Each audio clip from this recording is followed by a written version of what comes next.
السلام علیکم مائی YouTube family, کیسے ہو آپ سب؟ امید ہے کہ آپ سب خیریت سے ہوں گے۔ آج میں آپ کے سامنے ایک اسلامی اور واقعہ لے کے آیا ہوں جو بہت اچھا اور دلچسپ ہے، پلیز اس کو ضرور سنیے گا۔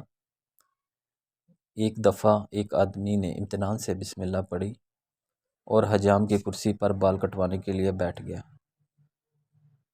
بوڑھے کے چہرے پر مجبور نرم مسکراہٹ سے حجام کی بات چیت کا حوصلہ ہوا۔ حجام نے کہا، دنیا میں بہت سے مذاہب خدا کو مانتے ہیں، لیکن میں خدا کے وجود کو نہیں مانتا۔ مسلمان بوڑھے نے پوچھا، کیوں نہیں مانتے؟ حجام نے کہا، دنیا میں بہت پریشانیاں، مصیبتیں، بدحالی اور افراتفری ہے۔ اگر خدا کا وجود ہوتا تو یہ سب مصیبتیں اور پریشانیاں بھی موجود نہ ہوتی۔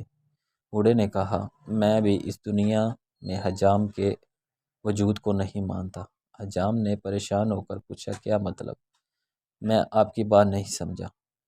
بوڑھے نے حجام کی دکان سے باہر گزرنے والے ایک گندے اور لمبے بالوں والے شخص کی طرف اشارہ کر کے کہا، کیا تم اس شخص کے لمبے اور گندے بال دیکھ رہے ہو؟ حجام نے کہا، جی ہاں، لیکن اس کا میری بات سے کیا تعلق؟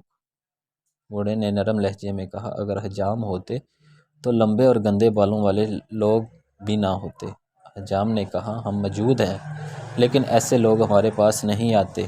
بوڑھے نے مسکراتے ہوئے کہا، بالکل، خدا بھی موجود ہے، لیکن لوگ ہدایت کے لیے خدا کی طرف رجوع نہیں کرتے۔